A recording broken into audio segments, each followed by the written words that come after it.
বাংলাদেশ এবং বাংলাদেশের বাইরে পৃথিবীর বিভিন্ন প্রান্তে যেখান থেকে চ্যানেলে দেখছেন আপনাদের সকলকে সাদর আমন্ত্রণ তৃতীয় মাত্রা দেখবার জন্য। প্রিয় দর্শক, চ্যানেল স্টুডিও থেকে সরাসরি সম্প্রচারিত হচ্ছে তৃতীয় মাত্রার এই পর্ব। মার্কিন যুক্তরাষ্ট্রের প্রেসিডেন্ট নির্বাচন এবং সেই সঙ্গে সিনেটের কিছু আসন, হাউস অব রিপ্রেজেন্টেটিভস এবং গভর্নরদের 11টি পদে নির্বাচন অনুষ্ঠিত হয়েছে 3রা নভেম্বর এবং সেই নির্বাচনের ফলাফল ঘোষণা চলছে। বেশ নাটকীয় নির্বাচন, নানা কারণেই এই নির্বাচনকে ঘিরে নানা রকমের উদ্বেগ, উৎকণ্ঠা, উত্তেজনা ছিল। মার্কিন যুক্তরাষ্ট্রের 100 বছরের ইতিহাসে সবচেয়ে বিজয়ী হয়েছেন, কাজী নির্বাচনের ফলাফল যেটি কাউন্ট করা হচ্ছে, গণনা করা হচ্ছে, সেটি বন্ধ করা উচিত। তিনি এই নির্বাচনে চুরির অভিযোগ এনেছেন এবং নির্বাচনকে কেন্দ্র করে তিনি সুপ্রিম কোর্টে যাবার ঘোষণা দিয়েছেন। ফলাফল যা এখন পর্যন্ত যেটি আমাদের হাতে এসে পৌঁছেছে তাতে করে দেখা যাচ্ছে যে ডেমোক্রেট দলীয় প্রার্থী জো বাইডেন এগিয়ে আছেন এবং এখন পর্যন্ত যে 8টি রাজ্যের ফলাফল ঝুলে আছে তাতেও দেখা যাচ্ছে যে কটি আসনে জো বাইডেন এগিয়ে আছেন সেগুলোর যদি একসঙ্গে করা হয় তাহলে প্রজেকশন অনুযায়ী তিনি আসলে পরবর্তী মার্কিন প্রেসিডেন্ট হতে যাচ্ছেন। এবং এখানে অবশ্য অন্যরকম ঘটনাও ঘটতে পারে, কিন্তু সম্ভাবনা সেটি বেশি। এবং যে জায়গাগুলোতে প্রেসিডেন্ট ডোনাল্ড ট্রাম্প এগিয়ে আছেন সেখান থেকে যদি জো বাইডেন কোনো একটি আসনে কোনো একটি রাজ্যের ভোট পেয়ে যান তাহলে হয়তো ব্যবধানটা আর অনেক বেশি। বিশেষ করে পেনসিলভেনিয়ার কথা বলা হচ্ছে যে সেখানকার যদি ফলাফল এখনো যা অবস্থায় আছে তাতে বাইডেন অনেকখানি এগিয়ে যেতে পারেন না, যদিও এখন পর্যন্ত ট্রাম্প সেখানে এগিয়ে যাচ্ছেন। সিনেটে খানিকটা সমান সমান অবস্থান আছে দুপক্ষেরই। ডেমোক্রেটরা হাউস অব রিপ্রেজেন্টেটিভ তাদের কংগ্রেসের যে আসন সেটি মোটামুটিভাবে ধরে রাখতে পেরেছে তাদের অবস্থানটা। এবং সব মিলিয়ে আসলে এই নির্বাচনটি কেমন হলো, এই নির্বাচনে কার জয় কার পরাজয়, মার্কিন যুক্তরাষ্ট্রের ভবিষ্যৎ কি, মার্কিন যুক্তরাষ্ট্র কতটা গ্রেট থাকবে, আবারও কতটা গ্রেট হবে, আরও বেটার কোনো পজিশনে সে যেতে পারবে কিনা, বিশ্বে মার্কিন যুক্তরাষ্ট্রের যে নেতৃত্বের অবস্থান সেটি কি হবে, কতটা থাকবে। আমরা জানি যে বিভিন্ন আন্তর্জাতিক প্রতিষ্ঠান থেকে মার্কিন যুক্তরাষ্ট্র গত 4 বছরে অনেকখানি নিজেকে গুটিয়ে নিয়েছে।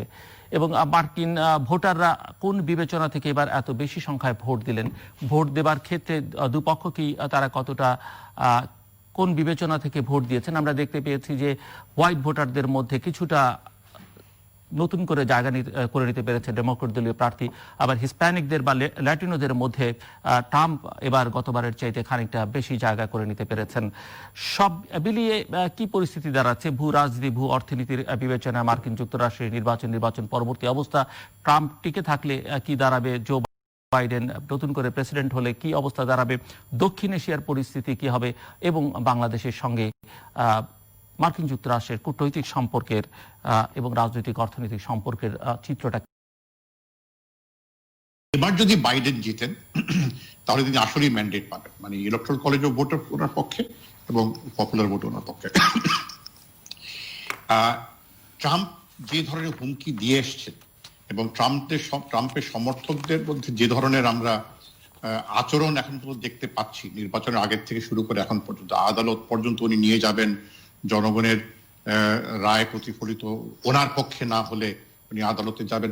দেখেন 2000-এর নির্বাচনের পরে যেখানে অ্যাল গোর বুশের কাছে সুপ্রিম কোর্টের কারণে এবং ফ্লোরিডার রিপাবলিকান প্রশাসনের কারণে বুশকেই প্রেসিডেন্ট ঘোষণা করা হয়েছিল, তারপরে একটা সিনেমা নামটা মনে নেই, সেখানে আমেরিকার বিখ্যাত একজন অ্যাক্টর মারা গেছেন, উইলিয়াম রবিনসন। তিনি বলেছিলেন, this is a country where the Supreme Court has ruled against the people. সর্বোচ্চ আদালত জনগণের বিরুদ্ধে রায় দিয়েছে। এই ভয়টা সেখানে, এই জন্য সুপ্রিম কোর্টের হুমকি কিন্তু ট্রাম্প দিয়েছেন এবং যে কারণে তড়িৎগতি করে উনি যে নবম যে সদস্য সুপ্রিম কোর্টের যে বিচারক, সেভাবে ওনার ওই প্রক্রিয়াটা শেষ করে ওনাকে এই নির্বাচনের আগেই ওখানে আসীন করে দিলেন।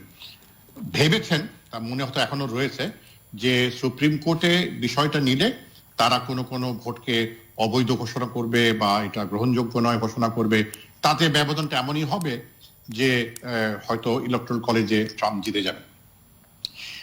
আমি জানি না সুপ্রিম কোর্ট এবার নিজেকে এত বড় প্রশ্নবিদ্ধ করবে বলে। সুপ্রিম কোর্টের জন্য একটা বিরাট পরীক্ষা, বিশাল পরীক্ষা, যে জনগণের রায় পাওয়ার পরেও তুমি যদি কিছু সংখ্যক ভোট অবৈধ ঘোষণা করতে চাও, তাহলে আসলেই তুমি জনগণের মতের বিরুদ্ধে একটা সিদ্ধান্ত নেবে বা রায় দিবে। এই জন্য এই অনিশ্চয়, এই জন্যই এবারকার নির্বাচনটা অত্যন্ত গুরুত্বপূর্ণ এবং তাৎপর্যপূর্ণ। যদি বাইডেন নির্বাচিত হন, যে অবক্ষয় যুক্তরাষ্ট্রে ঘটেছে, যুক্তরাষ্ট্রের ভেতরে এবং আন্তর্জাতিক মহলে যুক্তরাষ্ট্রের অবস্থানের যে অবক্ষয় ঘটেছে, আমি মনে করি বাইডেনের যে ধরনের বিজ্ঞ এবং অভিজ্ঞ উনি রাজনীতিবিদ, এবং ওনার যে ভাইস প্রেসিডেন্ট কামালা হ্যারিস, উনিও সেনেটর একজন, উনিও অত্যন্ত বিজ্ঞ এবং অভিজ্ঞ, এবং বাইডেনের সাথে ট্রাম্পের মানে প্রশাসন পরিচালনায় যে পার্থক্য আমি যেটা লক্ষ্য করেছি, সেটা হচ্ছে যে বাইডেন কিন্তু দীর্ঘদিন ধরে একটি পরামর্শ ধরনের একটি প্রশাসনে বিশ্বাস করেন। উনি পরামর্শ নিতে মানে গ্রহণ করেন, সহজে গ্রহণ করেন। ট্রাম্প যেন কারো প্রশাসন মানে কারোই পরামর্শ নিতে চান না।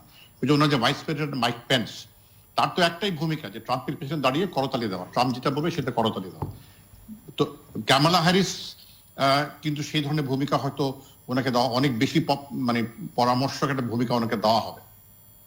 পরামর্শ তো ভূমিকা, মানে যদি প্রশাসন পরিচালিত হয় যুক্তরাষ্ট্রে, তাই মনে করি যুক্তরাষ্ট্র অনেক অনেক ক্ষেত্রে আবার তার এই হারানো কি বলবো, হারানো অবস্থা, ঐতিহ্য তারা, হ্যাঁ দেখেন, মানে যুক্তরাষ্ট্রের ইতিহাসে অনেক কিছু নেতিবাচক রয়েছে, তাও সবকিছু সত্ত্বেও আমি বলবো যে যুক্তরাষ্ট্র এখনো কিছু ভ্যালু সিস্টেমে জনগণ বিশ্বাস করে, কিছুটা মানে স্টেট ইনস্টিটিউশনস, রাষ্ট্রীয় প্রতিষ্ঠানের শক্তি এখনো কিন্তু যুক্তরাষ্ট্রে মানে গভীরভাবে সেখানে শিকড় গেড়ে রয়েছে। বাক স্বাধীনতা রয়েছে, যদিও ট্রাম্প সেটাকে বাধা করতে চেষ্টা করেছিলেন, তবে শেষ পর্যন্ত জনগণের সিদ্ধান্তই চূড়ান্ত যাতে হয় সেটাই কিন্তু মূল লক্ষ্য, এবং যুক্তরাষ্ট্র সেখানে হয়তো ফেরত যাবে যদি বাইডেন নির্বাচিত হন। ডক্টর আলী রিয়াজ, অ্যাম্বাসাডার শমশের মোবিন চৌধুরী যেমনটা বলছিলেন যে এটি অসাধারণ নির্বাচন, তবে কোনো অবস্থাতেই গর্বের নয়। কিন্তু আমি যদি অন্যভাবে বলি যে এটি এই অর্থে গর্বের যে আমরা আমেরিকানদের এবারই প্রথম দেখলাম, অন্তত 100 বছরে তো বলাই হচ্ছে যে সবচেয়ে বেশি তারা ভোট দিতে এই রাজনৈতিক বিষয়ে অনেক বেশি আগ্রহ নিয়েছেন, ভোট দিয়েছেন বেশি। গত নির্বাচনের চাইতে তো ডবলের বেশি ভোট পড়েছে। এক, দুই হচ্ছে যে অনেকেই উদ্বেগ প্রকাশ করছেন যে ট্রাম্প এত কথা বলছেন, কোর্টে যাবেন, বিজয়ী ঘোষণা করে দিয়েছেন নিজেকে, বা ফলাফল ঘোষণায় বিলম্ব হচ্ছে, কাউন্টিংয়ে বিলম্ব হচ্ছে। কিন্তু এটাও তো বলা যেতে পারে যে সিস্টেমটা, আমেরিকান সিস্টেম আসলে ওয়ার্ক করছে, সেটি আমরা দেখতে পাচ্ছি। সেটি একদিক থেকে আমেরিকানদের জন্য এবং বিশ্ববাসীর জন্য নিঃসন্দেহে স্বস্তির। সো আপনার কাছে কি মনে হয়? এবং একই সঙ্গে একটু বুঝতে চাইবো যে ট্রাম্পই থাকুন কিংবা জো বাইডেনই আসুন, কংগ্রেস এবং মানে হাউস অফ রিপ্রেজেন্টেটিভস এবং সিনেটের যে চিত্র আমরা দেখতে পাচ্ছি, সেটা আসলে নতুন প্রেসিডেন্টকে কিভাবে সহায়তা করবে বা কতটা অন্তরায় হয়ে দাঁড়াবে তার কাজকর্মের ক্ষেত্রে, বিঘ্ন সৃষ্টি করতে পারে বলে মনে করেন আপনি? জিল্লুর, প্রথম কথা হচ্ছে যে আপনি ঠিকই বলেছেন যে এই যে নির্বাচনে আমরা দেখলাম এই ব্যাপক সংখ্যাগরিষ্ঠ বিশাল সংখ্যক ভোটারের অংশগ্রহণ, এবং এটা খুব সহজ ছিল না কিন্তু, কারণ করোনা ভাইরাসের কারণে আপনি ধরুন এবং অর্থনৈতিক সংকটের কারণে যদি আপনি ধরুন, প্রত্যেকের জন্য আসলে নির্বাচনে ভোট না দেওয়ার যথেষ্ট যুক্তি ছিল, এবং মার্কিন যুক্তরাষ্ট্রে অত্যন্ত কম ভোট হয়। সেক্ষেত্রে এই অংশগ্রহণকে আমিও ইতিবাচক মনে করি। সবচেয়ে বড় ইতিবাচক যে বলে মনে করি যেটা, এমনকি ট্রাম্প সমর্থক বলেন বা বাইডেন সমর্থক বলেন, তাদের একটা ট্রাস্ট তৈরি হয়েছে ইনস্টিটিউশনের ব্যাপারে, যে এই নির্বাচনে আমি ভোট দিলে আমার ভোটটা গোনা হবে, এই আমি নির্ধারণ করতে পারি আমার প্রেসিডেন্ট কে হবে, আমার সেনেটর কে হবে, আমার হাউস অফ রিপ্রেজেন্টেটিভ কে যাবে। এই যে ইনস্টিটিউশনাল ট্রাস্ট, এটা খুব ডিকেইং হচ্ছিল, একটা ডিকেইং ট্রেন্ডের মধ্যে ছিল। গত প্রায় 5-7 দশক ধরে আমরা দেখেছি কংগ্রেসের ব্যাপারে আস্থার অভাব, প্রেসিডেন্সির ব্যাপারে আস্থার অভাব, এবং মিস্টার ট্রাম্প আসার পরে গত 4 বছরে প্রেসিডেন্সির উপর শ্রদ্ধা, আস্থা অত্যন্ত বড় রকমের ঘাটতি তৈরি হয়েছে। এইরকম একটা পরিস্থিতিতে এই যে মানুষ আস্থা রাখলো, এটা ইতিবাচক।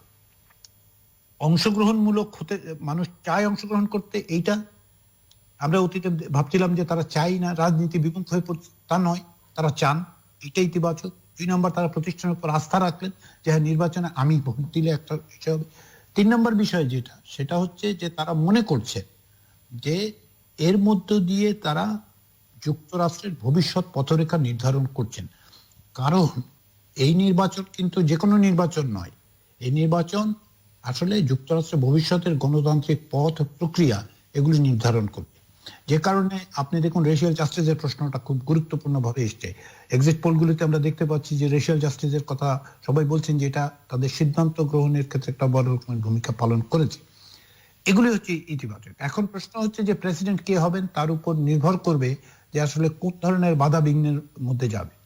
আমি কিন্তু সেই জায়গায় যাওয়ার আগে আমি যেটা মনে করি সেটা হচ্ছে যে গভর্নেন্সের প্রশ্নটা। দেখুন যে যেভাবেই একজন প্রেসিডেন্ট নির্বাচিত হন না কেন, ধরা যাক বাইডেন নির্বাচিত হলেন, ধরুন বাইডেন, আমি এখন পর্যন্ত বিশেষ করে উইসকনসিন যেহেতু ইতিমধ্যে বাইডেনের কলামে এসছে, এখন দরকার হচ্ছে অ্যারিজোনা লিড করছেন, মিশিগানে লিড করছেন, নেভাডাতে অতীত, তার মানে আমি তো এখন দেখতে পাচ্ছি মিস্টার বাইডেন প্রেসিডেন্ট হবেন, বড় রকমের দুর্ঘটনা না ঘটলে, তাই আমি দেখতে পাচ্ছি। পেনসিলভেনিয়া আর এখন লাগছে না আমার। তো তাহলে কি দাঁড়াচ্ছে, তাহলে তিনি যে গভর্ন করবেন এটা তো একটা পোলারাইজ সোসাইটি, এটা হাইলি একটা পোলারাইজ সোসাইটিতে আপনি গভর্ন করবেন। গত 4 বছর ধরে মিস্টার ট্রাম্প যেটা করেছেন শুধু পোলারাইজ করেছেন তা না, আমি তো বলি যে রেডিকালাইজও করেছেন এই সোসাইটিকে। আপনি দেখুন শ্বেতাঙ্গ শ্রেষ্ঠত্ববাদীরা ছিল, মানে বৈচিত্র্যের কারণে আমেরিকার যে অবস্থান ছিল সেটা আসলে হারিয়ে গিয়ে এখন বিভাজনটা অনেক বেশি স্পষ্ট হয়ে উঠছে আর কি নানাভাবে। এটা এইটাই উদ্বেগের যে এরকম একটা পোলারাইজ সোসাইটি আপনি গভর্ন করবেন কি করে। শেষ কথাটা বলি জিল্লুর, আপনি ল্যাটিনোদের কথা বলছিলেন তো যে হিস্প্যানিক কমিউনিটি মিস্টার ট্রাম্পের দিকে গেছে। That's true. আপনি ফ্লোরিডা দেখলে দেখবেন, কারণ সেখানে কিউবান আমেরিকান যারা এবং ভেনেজুয়েলান আমেরিকান তারা মিস্টার ট্রাম্পের দিকে যাওয়ার কারণে ফ্লোরিডাতে এত বড় পার্থক্যটা তৈরি হলো। কিন্তু আপনার এইটার আবার ওভার জেনারেলাইজ করার বিরুদ্ধে, কারণ কি জানেন, অ্যারিজোনাতে হিস্প্যানিক কমিউনিটির কারণে বাইডেন এখন জিতছেন অ্যারিজোনা। সেটা তো একটা ইতিবাচক দিক। তার মানে হিস্প্যানিক কমিউনিটি মানে ডেমোক্রেটিক পার্টি ছেড়ে রিপাবলিকান পার্টিতে যাচ্ছে তা তো নয়। এখন যে কমপ্লেক্স পিকচারটা তৈরি হয়েছে আমেরিকান সোসাইটিতে, যেটা রিপাবলিকান পার্টি আসলে বুঝতেই পারে না, এটা একটা কমপ্লেক্স। হিস্প্যানিক বলে আপনার কোনো ব্লক নাই, আপনাকে তার স্পেসিফিক মানে যে ডিমান্ড, তার যে নেসেসিটি, তার যে এক্সপেকটেশন, তার যে কমিটমেন্ট টুয়ার্ডস আমেরিকান ভ্যালুজ, সেগুলো আপনাকে ইসে করতে হবে, মানে বুঝতে হবে। আবার যেমন ধরুন আফ্রিকান আমেরিকান কমিউনিটি, ব্ল্যাক কমিউনিটির মধ্যে এবার সম্ভবত মিস্টার ট্রাম্পের সমর্থন খানিকটা বেড়েছে, সেটা তো একটা গুরুত্বপূর্ণ বিষয়। এই পরিমাণে অতীতে আমরা দেখেছি বারাক ওবামা আনতে পারে, এমনকি হিলারি ক্লিন্টন যতটা সমর্থন আনতে পেরেছিলেন, আমরা মিস্টার বাইডেনের ক্ষেত্রে সেটা দেখছি না। তার মানে কি একটা ব্লক হিসেবে আপনি ব্ল্যাক কমিউনিটিকে দেখবেন সেটা হবে না। আপনাকে দেখতে হবে যে তার যে প্রত্যেকটা এর মধ্যে ক্লাসের প্রশ্ন আছে, কোথায় থাকছেন তার উপরে আছে, এই যে complexity of the US society, এইটা গভর্নেন্সের জন্য একটা বড় চ্যালেঞ্জ। একটা পোলারাইজ সোসাইটিতে এই গভর্নেন্স কে করবে, কিভাবে করবে, ইনস্টিটিউশন কতটা হেল্প করবে, এই প্রশ্নটি এখন আমেরিকান পলিটিক্সের প্রশ্ন। এমনিতে আপনার কি মনে হচ্ছে হাউস অফ রিপ্রেজেন্টেটিভস আমরা দেখছি যে ডেমোক্রেটদের আধিপত্যটা বজায় থাকছেই, কিন্তু সিনেটে এখন পর্যন্ত আমার কাছে যে হিসেব আছে সমান সমান, কিন্তু অনেকেই ধারণা করছেন যে বাকি 4টি যেটি আছে সেটি হয়তো রিপাবলিকানরা পেলেও পেতে পারেন। আপনার কাছে কি ধারণা, মানে আপনি কি মনে করেন? আমার যে ধারণা যে যেরকম আশা করা গিয়েছিল যে এটা সেনেটটা ফ্লিপ করতে পারবে আর কি, তো সেই পরিস্থিতি তো হয়নি।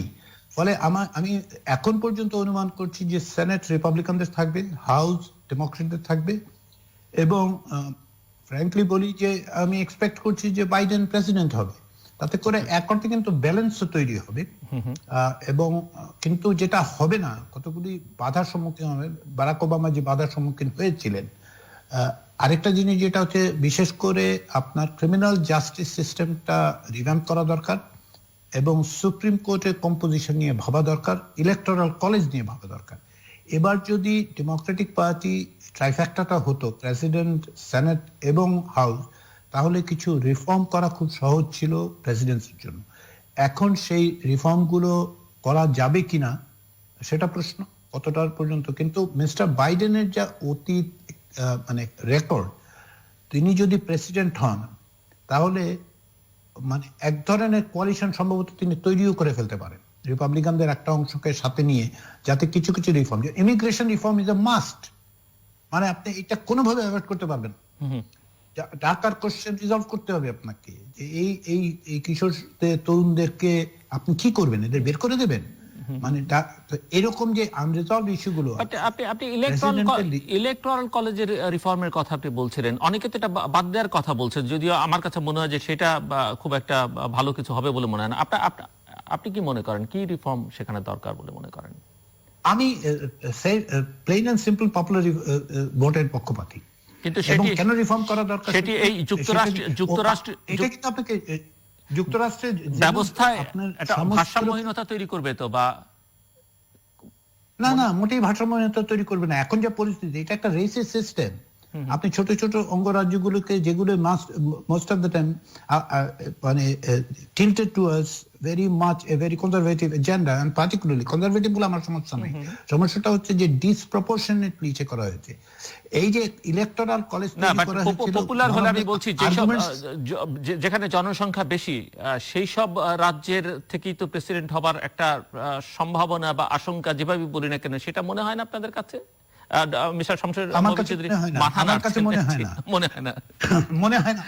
মন্টানাতে কেউ গিয়েছিল ভোট চাইতে, আমি এই কথা মনে করতে পারি না। মানে এই নির্বাচনের গত 2 বছর ধরে নির্বাচনের ইস্যু হয়েছে, ছোট অঙ্গরাজ্য মন্টানাতে কয়জন কে গিয়েছে আমাকে একটু বলেন তো? যায়নি, কিন্তু যায় না, কারণ হচ্ছে এগুলি দরকার হয় না। সবচেয়ে বড় জিনিস যেটা ইলেকট্রাল কলেজের ব্যাপারে, যে সমস্ত এখন পর্যন্ত যত ওপিনিয়ন পোল হয়েছে, অধিকাংশ মার্কিন নাগরিক কিন্তু এখন আর চায় না ইলেকট্রাল কলেজ। ইলেকট্রাল কলেজটা আমার কাছে একটা রেসিস সিস্টেম মনে হয়, ডিসপ্রপোর্শনেটলি মানে এক ধরনের ছোট ছোট কয়েকটি রাজ্যকে অতিরিক্ত সুবিধা দেওয়া হয়। কারণ ইলেকট্রাল কলেজের হিসাবটা আপনি দেখেন না, তাতে করে কি লাভ হয়। জি, অ্যাম্বাসেডর শামসুর মবিন চৌধুরী, একটু আমি আপনার প্রতিক্রিয়া দেখছিলাম এই আলোচনার মধ্যে, আপনি কিছু যোগ করবার থাকলে নিশ্চয়ই করতে পারেন। এবং আমি একটু বুঝতে চাইবো আপনার কাছ থেকে যে আপনি কি মনে করেন যে এবার আসলে আমেরিকানরা, ভোটাররা তো এই মহামারীর মধ্যে, মানে করোনার সময়ও তারা যেভাবে ভোটে অংশ নিল সেটি অভূতপূর্ব, এবং একই সঙ্গে কি কি বিবেচনা কাজ করলো? অর্থনীতি, রেসিয়াল ইনইকুয়ালিটি, আন্তর্জাতিক পরিমণ্ডলে মার্কিন যুক্তরাষ্ট্রের অবস্থান, প্যান্ডেমিককে কিভাবে হ্যান্ডেল করলো আমেরিকা সেটি, ক্রাইম অ্যান্ড সেফটি, কিংবা হেলথ কেয়ার পলিসি, সবসময় বিশেষ করে ওবামা অ্যাডমিনিস্ট্রেশনের সময় থেকেই বহুল আলোচিত বিষয়। কি কি বিবেচনায় নিল ভোটাররা বাইডেনকে যদি আমরা এগিয়ে রাখতে চাই? দেখেন, আপনার প্রশ্ন উত্তর দেওয়ার আগে আমি ইলেকট্রাল কলেজের ব্যাপারে একটু বলতে চাই। অনেকেই মনে করেন যে ইলেকট্রাল কলেজ সিস্টেমটা বাতিল করে দিলে একটা এই যে ভারসাম্য ব্যবস্থাপনা রয়েছে এটা থাকবে না। এটা কিন্তু সত্যি না। তাই যদি হতো, আপনি মনে করতে বলছেন শুধু বড় বড় অঙ্গরাজ্য থেকে প্রেসিডেন্ট হবেন। বিল ক্লিন্টন এসেছিলেন আরকানসো থেকে। Arkansas is a Republican state, is a full Republican state. Jimmy Carter এসেছিলেন জর্জিয়া থেকে, is a Republican state, is a white state, কিন্তু প্রেসিডেন্ট হয়েছিলেন উনি জর্জিয়া থেকে, মানে ওখান থেকে এসে। আরকানসো থেকে বিল ক্লিন্টন গভর্নর ছিলেন, ওখান থেকে প্রেসিডেন্ট হয়েছিলেন। তো পপুলার ভোটের বিকল্প কিছু নেই বর্তমান যুগে, বর্তমান যুগের গণতান্ত্রিক শাসন ব্যবস্থায়। পপুলার ভোটের একটা যদি মানে সংস্কার করতে হয় ইলেকট্রাল কলেজ সিস্টেমে, সেটা করতে পারেন যে আপেক্ষিকভাবে প্রপোর্শনেটলি ভোটগুলো ভাগ করতে পারেন। এখন যে উইনার টেকস অল, একজন একটা ভোট বেশি পারে সে রাজ্যের সব ইলেকট্রাল কলেজ ভোট একজন পক্ষে চলে যায়। এটা অত্যন্ত একটি বর্ণবাদী একটি চিন্তা চেতনার প্রতিফলন বলে আমি ডক্টর আলী রিয়াজের সাথে সম্পূর্ণ। একটা হলো যে ট্রাম্প যে করোনা ভাইরাসকে সম্পূর্ণভাবে মানে কোনো কিছু বিষয় নাই, এই যে দায়িত্বহীনতার পরিচয় দিয়েছে, এটা কিন্তু, কারণ আমি নিজে অসুস্থ হলাম সেটা অন্য জিনিস, আমি আরেকজনকে অসুস্থ করবো সেই অধিকার কিন্তু আমার নেই। ট্রাম্পের এই যে নীতি অবলম্বন করেছিলেন যে এটা একটা এমন একটা জিনিস কিছু নয় চলে যাবে, সেটা কিন্তু উনি যুক্তরাষ্ট্রের নাগরিকদেরকে, বাসিন্দাকে অনেক বেশি ক্ষতি করেছেন। প্রায় 2,30,000-35,000 লোক মারা গেছেন এবং এখনো সংক্রমিত সংখ্যা অসাধারণ। এক। দ্বিতীয় হচ্ছে যে ট্রাম্পের আচরণ, সার্বিকভাবে ট্রাম্পের আচরণের বিরুদ্ধে এই ভোট, যে উগ্রপন্থীদেরকে উনি উস্কে দিয়েছেন তাদের বিরুদ্ধে এই ভোট। এই কারণে মানে যে নির্বাচনে বড় সংখ্যের ভোট পড়েছে সেই নির্বাচন ডেমোক্র্যাটরা সাধারণত জয়ী হয়েছে মানে প্রেসিডেন্ট হিসেবে।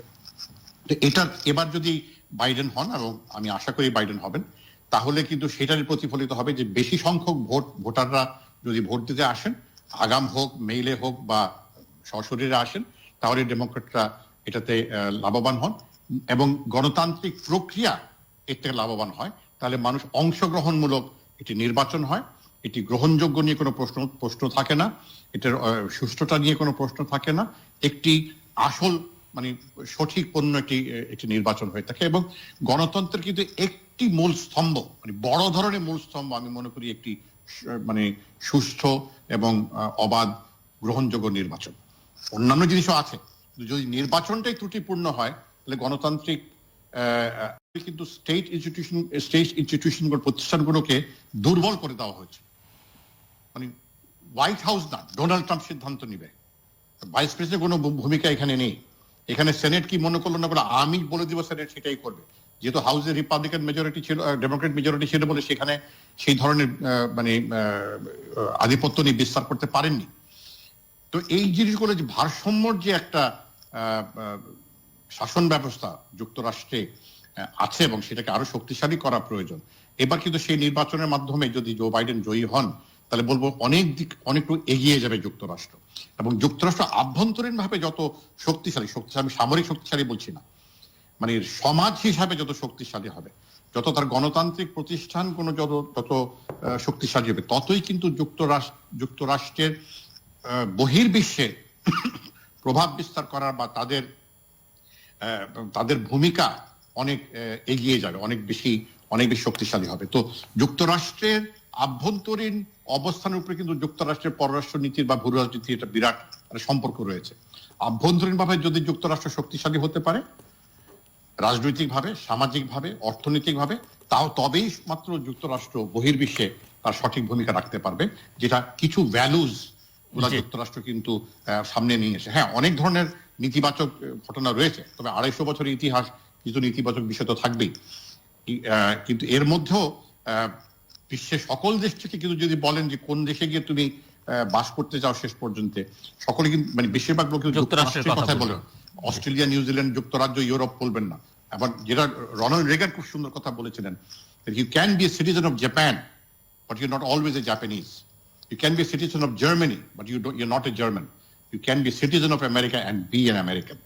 এটা রোনাল্ড রেগান অত্যন্ত গুরুত্বপূর্ণ কথা। এবং আলী রিয়াজ উনি মানে ব্যক্তিগত অভিজ্ঞতা থেকে এই কথা আমি আশা করি ওনার সাথে আমার সাথে একমত হবেন, যে actually you can become an American by living in America. Professor Ali Riaz, এখান থেকেই আপনি শুরু করতে পারেন। এবং সেই সঙ্গে আমি যে প্রশ্নটি করেছিলাম যে ভোটাররা আসলে বিবেচনায় কি নিচ্ছেন, আমি শুনতে পাচ্ছি না। আমি বলছিলাম যে ডিভার্সিটি হচ্ছে স্ট্রেংথ আমেরিকান। জি বলুন। আমি জি আমরা শুনতে পাচ্ছি। সো এটি একটি দিক। এবং আমি যে প্রশ্নটা করেছিলাম অ্যাম্বাসাডার চৌধুরীকে, যে ভোটাররা আসলে কি কি বিবেচনা করলেন এবার ভোট দেবার ক্ষেত্রে, বা আমরা যদি বাইডেনকে এগিয়ে রাখতে চাই বা তিনি যদি হোয়াইট হাউসে যান, কোন বিবেচনা থেকে আসলে, কারণ ডেমোক্রেটদেরও অনেক ভালো দিক যেমন আছে, তাদেরও সমালোচনা অনেক কিছু আছে করবার মতো। তো সব মিলিয়ে এটি একটু শুনতে চাই। আরেকটা যে আশঙ্কাটা সবসময় আপনি নিজেও করেছেন, আমরাও করেছি, এবং যে ট্রাম্প শেষ পর্যন্ত আসলে কি করবেন হেরে গেলে। তিনি তো সুপ্রিম কোর্টে যাবার কথা বলেছেন, সুপ্রিম কোর্টে গেলে সুপ্রিম কোর্ট কি সিদ্ধান্ত দেবে সেটি একটি প্রশ্ন। রাজপথে আমরা কোনো উত্তেজনা দেখতে পাবো কিনা, কোনো সংঘর্ষ দেখতে পাবো কিনা, এই বিষয়টা একটু আপনার কাছ থেকে শুনতে চাই। প্রথম কথা হচ্ছে সংঘর্ষের আশঙ্কাটা ছিল। ইতিবাচক দিক হচ্ছে যে নির্বাচনের দিন সংঘর্ষ হয়নি। ছোটখাটো কিছু ঘটনা হয়তো ঘটে থাকতে পারে, ঘটেছে, কিন্তু তাতে করে যে ধরনের বড় ধরনের আশঙ্কা, বিশেষত ডিসরাপশন হবে, সেটা হয়নি। ডিসরাপশন হয়নি, এটা একটা ইতিবাচক দিক। এখন পরবর্তীতে কি দাঁড়াবে যদি শেষ পর্যন্ত ফল তার অনুকূলে না যায়, ট্রাম্প সমর্থকরা সেটা কিভাবে নেবেন, এবং বিশেষ করে ট্রাম্প সমর্থকদের মধ্যে যারা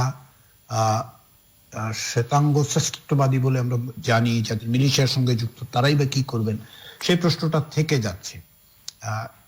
ফলে আগামীতে কি পরিস্থিতি দাঁড়াবে সেটা এখনই বলা যাচ্ছে না। সেটা আবার নির্ভর করছে ফলাফলটা কিরকম হচ্ছে। ধরুন ইতিমধ্যেই আমরা জানি যে উইসকনসিন বাইডেনের পক্ষে, এখন তাহলে দাঁড়াচ্ছে কি? তাহলে দাঁড়াচ্ছে অ্যারিজোনা, মিশিগান আর নেভাডা পেলেই হয়। এখন পেনসিলভেনিয়ার বা নর্থ ক্যারোলাইনা, জর্জিয়ার বিতর্কের মধ্যে আমরা যাবই না। তারপরে যদি উনি প্রেসিডেন্ট ট্রাম্প এটা নিয়ে আদালতে যাওয়ার কোনো জায়গা থাকছে না। তো এইটা একটা বড় বিষয়। আরেকটা প্রশ্ন বলেছিলেন জিলুর, আমি ঠিক মিস করেছি। প্রথমে যে প্রশ্নটা করছিলেন আপনি, না, আমি বলছিলাম যে ভোটাররা কি কি বিবেচনায়, অর্থনীতির বিবেচনা ও হ্যাঁ, করলেন, সেটা অর্থনীতি প্যান্ডেমিক ঠিক বিবেচনা বলেছেন। করলেন, আন্তর্জাতিক পরিমণ্ডলে মার্কিন যুক্তরাষ্ট্রের যে মর্যাদা সেটিকে বিবেচনা নিলেন, মানে কি কি বিষয়কে গুরুত্ব দিচ্ছেন আসলে ভোটাররা শেষ পর্যন্ত?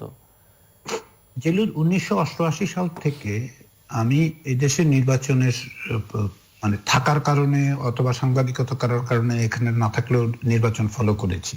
এটা সাধারণ কথা বলি আর কি। সেটা হচ্ছে পররাষ্ট্রনীতি যুক্তরাষ্ট্রের নির্ধারকের ভূমিকা পালন করে না, নির্বাচনে করে না। আলোচনা হলে বড় জোর হয়, তার বেশি করে না।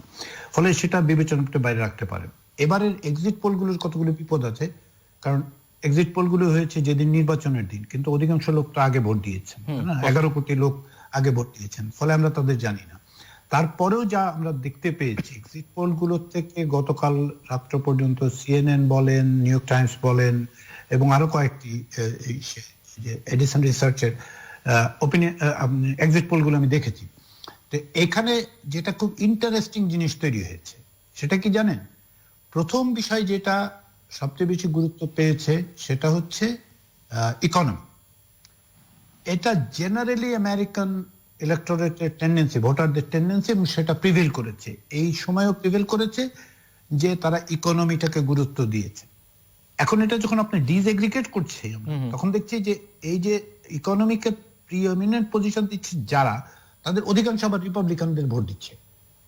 তার মানে ডেমোক্রেটদের মধ্যে ইকোনমি ফ্যাক্টর নয়, এটা সেকেন্ডারি ফ্যাক্টর বা থার্ড ফ্যাক্টর, তাহলে তাদের ফার্স্ট ফ্যাক্টর। সেক্ষেত্রে ডেমোক্রেটদের মধ্যে আমরা দেখতে পাচ্ছি যে আর দুটো বিষয় গুরুত্বপূর্ণ ভাবে এসছে, সবার মধ্যে এসছে, ডেমোক্রেটদের মধ্যে বেশি। কোনটা? সেকেন্ড হচ্ছে রেশিয়াল জাস্টিস। এটা আমার কাছে খুব বিস্ময়কর ব্যাপার মনে হয় যে এই প্রথমবারের মতো যুক্তরাষ্ট্রের কোন নির্বাচনের এজেন্ডার মধ্যে রেশিয়াল জাস্টিসের প্রশ্নটা একটা ফ্যাক্টর যা ড্রাইভ করছে লোকজনকে ভোট দেওয়ার জন্য। এটা হচ্ছে ব্ল্যাক লাইভস ম্যাটারের সাফল্য, যে এটা মেইন স্ট্রিম ডিসকোর্সের মধ্যে ডিটারমাইনিং ফ্যাক্টর হিসেবে, ড্রাইভার হিসেবে তারা স্ট্যাবলিশ করতে পেরেছেন, যেটা অনেকদিন আগে করা জরুরি ছিল। এইটা যখন আপনি দেখবেন সোশ্যাল রেশিয়াল জাস্টিস, তার সিগনিফিকেন্ট নাম্বার হচ্ছে Democrat, very small number Republican সেটাকে একটা ফ্যাক্টর মনে করে। তাহলে রিপাবলিকান এবং ডেমোক্রেটদের সেকেন্ড ফ্যাক্টর কোনটা? সেটা হচ্ছে করোনা ভাইরাস। করোনা ভাইরাসকে তারা বলছেন যে ভাইরাস ম্যানেজমেন্টটা হচ্ছে একটা ফ্যাক্টর, এবং এই ক্ষেত্রে অধিকাংশ করোনা ফ্যাক্টর ভাইরাস ফ্যাক্টর যারা মনে করছে রিপাবলিকান, তারা বলছেন যে তারা মনে করেন যে প্রেসিডেন্টরা ম্যানেজ করে ফেলছে, অথবা প্রেসিডেন্ট এইটাকে উপর নির্ভর করতে গিয়ে অর্থনীতির 12টা বাজিয়ে দেন। আর ডেমোক্রেটরা মনে করছেন যে প্রেসিডেন্ট আসলে এটা ম্যানেজ করতে পারেনি, কিন্তু যে কোনো ভাবে করোনা ভাইরাস ফ্যাক্টরটা থেকে যাচ্ছে। এইটা মেজর 3টা ফ্যাক্টর হিসেবে এসছে আর কি এক্সিট পোলগুলোর থেকে, এবং অন্যান্য অ্যানেকডোটাল এভিডেন্স থেকে আমরা দেখতে পাচ্ছি যে এই 3টা হচ্ছে মেজর ফ্যাক্টর হিসেবে প্লে করেছে, ড্রাইভার হিসেবে প্লে করেছে নির্বাচনে ভোট দেওয়ার ক্ষেত্রে। জি, অ্যাম্বাসেডর শামসুল মুবিন চৌধুরী, একটু আপনার কাছে আমি শুনতে চাইবো যে আপনি কি মনে করেন যে ভূ রাজনীতিতে এখন যে নানা রকমের মেরুকরণ হচ্ছে, মার্কিন যুক্তরাষ্ট্রে আমরা বলছি যে ইউনিপোলার ওয়ার্ল্ড এক সময় যে তার যে ক্ষমতা ছিল বা অবস্থান ছিল সেটা অনেকখানি ডোনাল্ড ট্রাম্প ক্ষুণ্ণ করেছেন বা মর্যাদার হানি ঘটেছে, সেক্ষেত্রে জো বাইডেন প্রশাসন আসলে কি করতে পারেন? মানে আমি বলছি যে এই যে কোয়াড, ইন্দো প্যাসিফিক স্ট্র্যাটেজি, চীনের সঙ্গে তার যে মার্কিন যুক্তরাষ্ট্রের বৈরিতা, সেটি মধ্যপ্রাচ্যে তার নীতি, আফগানিস্তানে তার নীতি, সব মিলিয়ে আসে, এবং আন্তর্জাতিক বিভিন্ন প্রতিষ্ঠান থেকে যেভাবে ডোনাল্ড ট্রাম্প মার্কিন যুক্তরাষ্ট্রকে উইথড্র করেছেন, সেই সব জায়গায় আপনি কি মনে করেন যে বাইডেন প্রশাসন আসলে কি ধরনের, যদি তারা শেষ পর্যন্ত হোয়াইট হাউসে যান, কি করতে পারেন? একটা মার্কিন যুক্তরাষ্ট্র মতো একটা শক্তিশালী প্রভাবশালী রাষ্ট্র যখন একটা অবস্থানে চলে যায়, সেখানে যখন যদি তাদের প্রশাসনের পরিবর্তন ঘটে নির্বাচনের কারণে, সেটা কিন্তু রাতারাতি সেটা পরিবর্তন আনা সম্ভব হয় না, কারণ গভীরভাবে জড়িয়ে গেছে যুক্তরাষ্ট্র কয়েকটা জায়গায়। একটা হলো চীনের সাথে যে বাণিজ্যিক যুদ্ধ চলছে, এটা যুক্তরাষ্ট্রের জনগণের কাছে কিন্তু মোটামুটি একটা গ্রহণযোগ্য জিনিস যে আমরা অনেক মানে সুবিধা হারিয়ে ফেলেছি। তো সেটা তার কারণে হয়তো যুক্তরাষ্ট্র নিজেরই অনেক অনেক দোষ রয়েছে। হ্যাঁ, দ্বিতীয়ত হচ্ছে যে একজন আমাকে বলছিলেন যে ট্রাম্পকে আমি সব দিকে খারাপ ভেবেও একটা দিকে তাকে আমি ভালোভাবে দেখতে চাই যে তার শাসনামলে যুক্তরাষ্ট্র কোনো নতুন যুদ্ধে জড়ায় নেই, মানে বিশ্বে, বহির্বিশ্বে। তো আমি তার উত্তরে বললাম যে সে তো প্রথমে যুদ্ধ ঘোষণা করলো তার নিজের নাগরিকের দুর্বল উপরে, সেটাকে কিভাবে, সেটা নিয়ে তো সে গত 4 বছর ব্যস্ত ছিল, বাইরে কি যুদ্ধ করবে সে যুক্তরাষ্ট্রের সমাজের উপর একটা যুদ্ধ ঘোষণা করে দিল। আপনি ওবামা কেয়ারের কথা বলছেন, আমি আলী রেজার জানতে চাচ্ছিলাম যে সেটা তো যদি সুপ্রিম কোর্টে থেকে থাকে, যদি বাইডেন প্রেসিডেন্ট নির্বাচিত হন তবেও কি সুপ্রিম কোর্ট সেটার বিরুদ্ধে রায় দিতে পারে, মানে সেই বিষয় আমি আর পরিষ্কার নয়, কারণ এটা কিন্তু সুপ্রিম কোর্টে নিয়ে গেছে ডোনাল্ড ট্রাম্প। আর সুপ্রিম কোর্টে কিন্তু এখন মানে রিপাবলিকান পছন্দের সদস্য বেশি। তো এই যে স্বাস্থ্য ব্যবস্থা, অর্থনীতি, সমাজ ব্যবস্থা, এইসব কিন্তু যুক্তরাষ্ট্রের নির্বাচনের ফলাফল সাধারণত মানে নির্ধারণ করে থাকে। ব্যতিক্রমী ছিল 2004 সালের নির্বাচনে, সেই নির্বাচনটা হয়েছিল 9/11-এর প্রেক্ষাপটে। সেখানে যুক্তরাষ্ট্রের সকল নাগরিকই একটি ভয়ভীতির মধ্যে ছিল এবং সে কারণে মনে করেছে যে আমরা মানে এখন এখানে প্রশাসন বদল না করে কন্টিনিউটির স্বার্থে, ওয়ার এন্ড টেররের স্বার্থে আমরা একই অবস্থানে থাকি। আদারওয়াইজ যুক্তরাষ্ট্রের 9/10 ইলেকশন কিন্তু সম্পূর্ণ নির্ধারিত হয় তার আভ্যন্তরীণ বিষয়ের উপরে, সামাজিক এবং অর্থনৈতিক বিষয়। জর্জ বুশ সিনিয়র তিনি ইরাককে কুয়েত থেকে বের করে দিলেন, তারপরে নির্বাচন উনি হেরে গেলেন। তো মানে ফরেন পলিসি কোনোদিনই যুক্তরাষ্ট্রের নির্বাচনের ফলাফল নির্ধারণ করে না। এখন বিষয়টা হচ্ছে যে বাইডেন কতটুক পরিবর্তন করতে পারবেন যুক্তরাষ্ট্রের আভ্যন্তরীণ বিষয় এবং কত সময়ের মধ্যে উনি করতে পারবেন। উনি আগেই ঘোষণা দিয়েছিলেন উনি এক টার্ম প্রেসিডেন্ট থাকবেন, হয়তো বয়সের কারণে তিনি হয়তো সেকেন্ড টার্ম, যদি এবার উনি নির্বাচিত হন, সেকেন্ড টার্ম হয়তো চাইবেন না। তো এই 4 বছরের মধ্যে উনি কতটুক পরিবর্তন সাধন করতে পারবেন। আন্তর্জাতিক মহলে হয়তো যে যুক্তরাষ্ট্রের পুরনো মিত্র রাষ্ট্র যারা, কানাডা থেকে শুরু করে ইউরোপ, জাপান, এদের সাথে যে টানাপোড়েনের সম্পর্ক যুক্তরাষ্ট্রের হয়েছে ট্রাম্পের শাসন আমলে, সেটা থেকে তো তারা খুব একটা বেশি সময় লাপেনে বেরিয়ে আসতে, সেটা হয়তো সম্পর্কটা স্বাভাবিক পর্যায়ে চলে যাবে মানে কয়েকদিনের মধ্যে বা কয়েক মাসের মধ্যেই। বিষয়টা হবে যে আমাদের এশিয়ার অঞ্চলে আমরা যেখানে অবস্থিত এখানে কি হবে। দক্ষিণ এশিয়ার প্রসঙ্গটা আমি একটা আলাদা করে আলোচনা করতে চাই, আমি আসছি আপনার কাছে। ডক্টর রিয়াজ কি মনে করেন, যেটি আমি বলছিলাম যে ভূ রাজনীতিতে যে মার্কিন যুক্তরাষ্ট্রের অবস্থান সেটা কতটা পুনরুদ্ধার করতে পারবেন? কারণ ট্রাম্প আসলে এই বিষয়টিকে গুরুত্বই দিতে চাননি তিনি ঘোষণা দিয়েই। তো আপনি কি মনে করেন সেখানটাতে? আর যে প্রশ্নটি অ্যাম্বাসাডার চৌধুরী উল্লেখ করলেন যে সুপ্রিম কোর্টে গেলে কি হবে, এই প্রশ্নের উত্তরটি আপনার কাছ থেকে আমরা একটু শুনতে চাইব যে আপনি কি মনে করেন। যদি ওবামা কেয়ারের ব্যাপারে সুপ্রিম কোর্টের বিষয়টা আগে স্পষ্ট করে নিই। আসলে আগামী 1 সপ্তাহের মধ্যে আমরা টের পাবো, কারণ ট্রাম্প অ্যাডমিনিস্ট্রেশন সুপ্রিম কোর্টে যে মামলাটা নিয়ে গেছে আর কি, এবং কয়েকটা মানে department of justice has joined with few attorney generals of certain states যারা আসলে ওবামা কেয়ারটাকে আনকনস্টিটিউশনাল এটা বাদ দিয়ে দিতে বলছেন। মানে ইন্ডিভিজুয়াল ম্যান্ডেটটা তো আগেই বাদ হয়েছে, এখন এটা যদি মানে আনকনস্টিটিউশনাল বলে রায় দেয় সুপ্রিম কোর্ট, তাহলে এটা পুরোটাই চলে যাবে। তো ধরেন মানে এক্সাক্ট নাম্বারটা আমার মনে নেই, রাফলি 24 million people will lose there insurance, মানে ডিভাস্টেটিং এফেক্ট। এটার সাথে প্রেসিডেন্টের কোনো যোগাযোগ নেই। প্রেসিডেন্ট বাইডেন হোক আর ইসে হোক, বাইডেন হলে যেটা করতে পারবেন তিনি এক্সিকিউটিভ অর্ডার দিয়ে অনেক কিছু তৈরি করার চেষ্টা করতে পারবেন স্টপ গ্যাপ মেজার হিসেবে। পরে আরেকটা হেলথ কেয়ার বিল যদি পাস করাতে পারেন ওবামা কেয়ারের মতো, দেখা যাবে সেটা কি দাঁড়ায়। কিন্তু আমার আশঙ্কা 10 তারিখে 10ই নভেম্বর শুরু হচ্ছে সেটার আলটিমেট হিয়ারিং ইস্যুতে সুপ্রিম কোর্টে অন ওবামা কেয়ার। আমি শঙ্কিত যে সুপ্রিম কোর্ট শেষ পর্যন্ত ওবামা কেয়ারের যা অবশিষ্ট আছে, তার মধ্যে একটা হচ্ছে প্রি এক্সিস্টিং কন্ডিশন, যে আপনার আগের রোগ থাকলে ইন্স্যুরেন্স কোম্পানি আপনাকে স্বাস্থ্য বীমা ডিনাই করতে পারবে না, যেটা পারতো আগে, অথবা আপনাকে অতিরিক্ত পয়সা দিতে হতো। এটা ওবামা কেয়ারের আগে, অ্যাফোর্ডেবল কেয়ার অ্যাক্টের আগে পারতো, সেটা ওবামা বন্ধ করতে পেরেছিলেন, ওবামা কেয়ার বন্ধ করতে পেরেছে। আচ্ছা, going back to the foreign policy question, যে যদি বাইডেন অ্যাডমিনিস্ট্রেশন ক্ষমতায় আসে তাহলে কি পরিবর্তন করতে পারবে? বড় রকমের পরিবর্তন হবে। বড় রকমের পরিবর্তন হবে কি কারণে আপনাকে আমি বলি। নাম্বার ওয়ান হচ্ছে যে unilateral policy of Trump administration, এটা আসলে inconsistent with US standing. United states এতটা ইউনিল্যাটারাল কখনোই হয়নি। এখান থেকে রিভার্স করতে হবে। ওয়ার্ল্ড হেলথ অর্গানাইজেশনে অ্যাবসলিউটলি ফিরে যেতে হবে, ইউনেস্কোতে ফিরে যেতে হবে। আপনি আমার বদ্ধমূল ধারণা ইরানের সাথে নেগোসিয়েশনের চুক্তি যেটা যেখান থেকে বেরিয়ে এসছেন সেটা রিনেগোসিয়েটেড হবে, কারণ হচ্ছে রাস্তা তো বন্ধ হয়েছে, এখন রিনেগোসিয়েটেড হবে, এঙ্গেজমেন্ট তৈরি হবে। ইউনাইটেড স্টেটস কমপ্লিটলি ডিসএঙ্গেজ থেকেছে এবং কুইড প্রো কো ট্রানজ্যাকশনাল ফরেন পলিসি দিয়ে আপনি মিডল ইস্টের কয়েকটা দেশকে কোয়ার্স করতে পারেন যে ইসরায়েলের সাথে সম্পর্ক তৈরি করতে। ওটা মিডল ইস্ট পলিসি নয়,